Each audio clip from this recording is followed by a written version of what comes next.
entrepreneur, you have this person in your life who's close to your heart. Maybe it's your wife, maybe it's your significant other. You might not want to see it, but it's possible. I'm the bearer of bad news. You'd be surprised how many incredibly successful entrepreneurs are slowed down because they're hanging out with the wrong person on a daily basis. Yes, I'm talking about the significant others.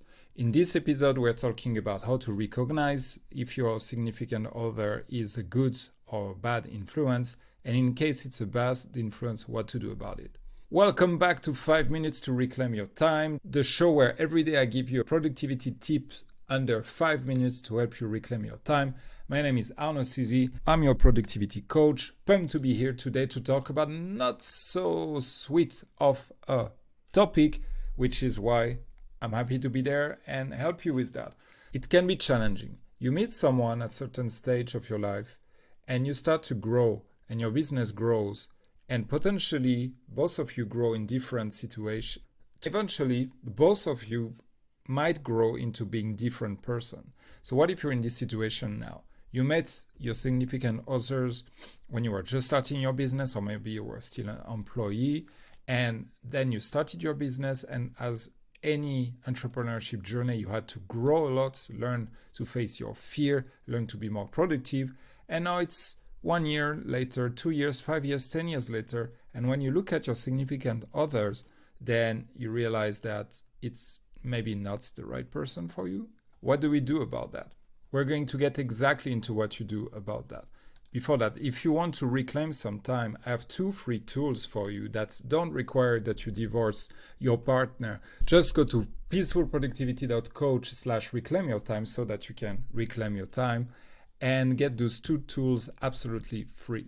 What do you do if your significant others is potentially the cause of your business stagnation? Well, first thing is you take a deep breath.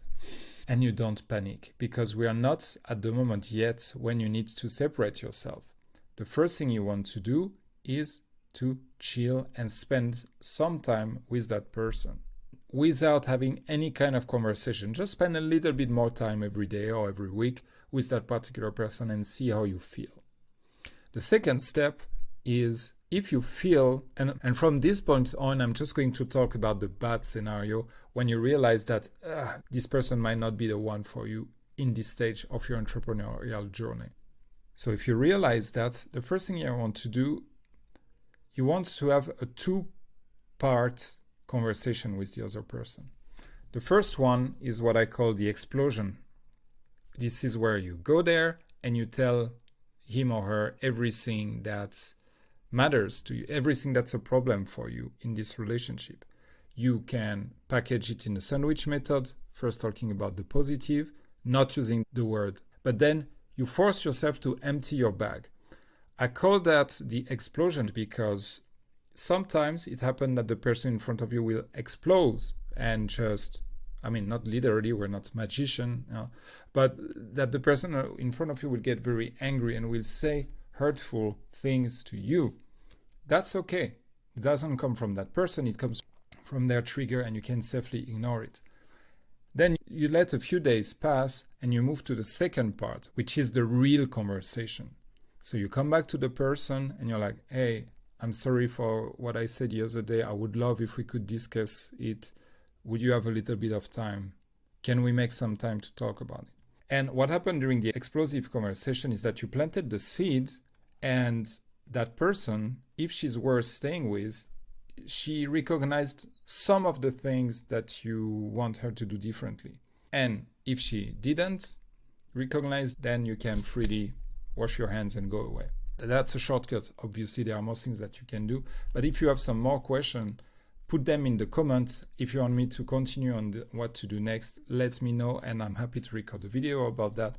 For now, the big thing is you just have this conversation that's difficult, where you force yourself to empty your bag, to tell everything that you've never told before. You let a few days pass, and then you have another conversation which is more rational, which is more reassuring, to make things better and find action steps. Thank you for your time. I really appreciate it. I hope that's useful. And as usual, peace.